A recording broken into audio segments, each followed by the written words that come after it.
Tem o do Antônio Carlos de Botucatu. Como a doutrina explica o caso de um estupro em seguida de gravidez a uma menina de 11 anos que teve autorização para o aborto? Bem, vamos por partes, que é um assunto delicado. Bastante. E eu tenho que medir as palavras para não ser mal interpretado. Dizer que uma criatura dessa sofre essa violência sexual porque fez algo na vida anterior e agora está exposta a esta situação, seria justificar o ato covarde e bárbaro desse doente mental e sexual. Mas nós não podemos... primeiro que, com relação à parte de as leis brasileiras, e em outros países também tem essa lei, permitirem que haja o aborto legal, legalizado. Há casos em que a vítima prefere não cometer o aborto. Mas se ela comete, as leis permitem e ela não sofrerá nenhuma consequência nem perante as leis dos homens, nem perante as leis de Deus. Mas eu imagino, Antônio Carlos, que você esteja querendo saber por que uma criatura dessa pode estar exposta a essa situação.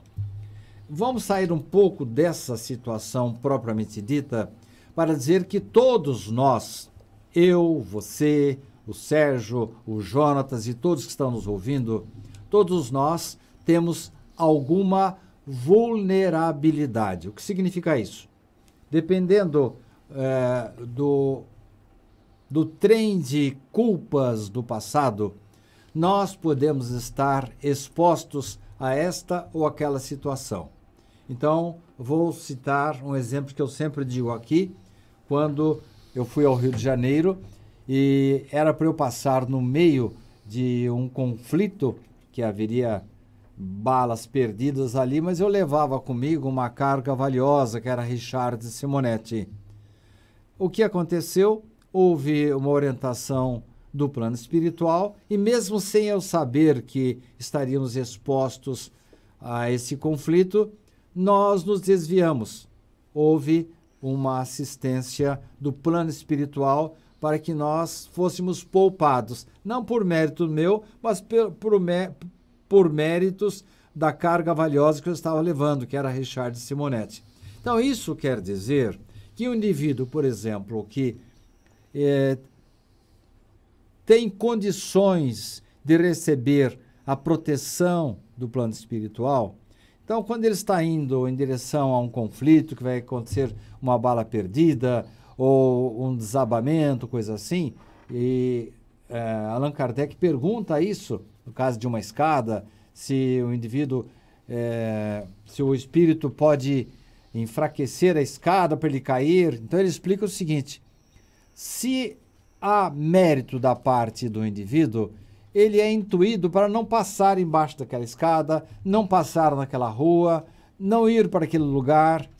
Uma ocasião, já contei isso várias vezes aqui, eu estava saindo para fazer palestras fora de Bauru e a minha esposa falou: você tem que ir agora, tão cedo assim? Eu falei: não, eu posso ir mais tarde.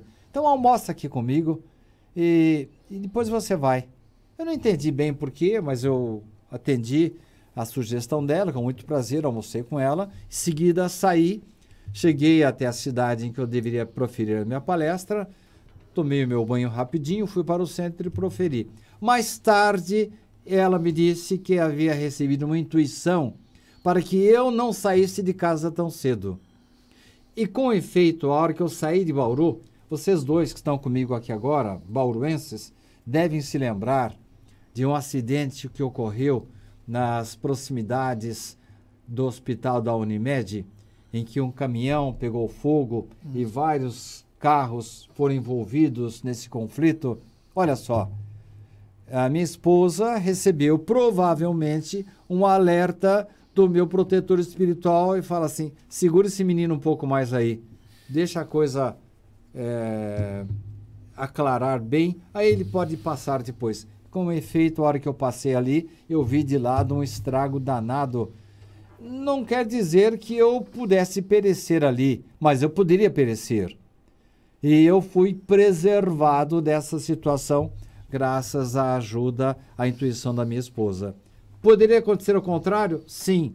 Eu teria no meu corpo astral, no meu perispírito, uma marquinha lá que me deixasse vulnerável, sujeito a um acidente em que eu poderia morrer queimado.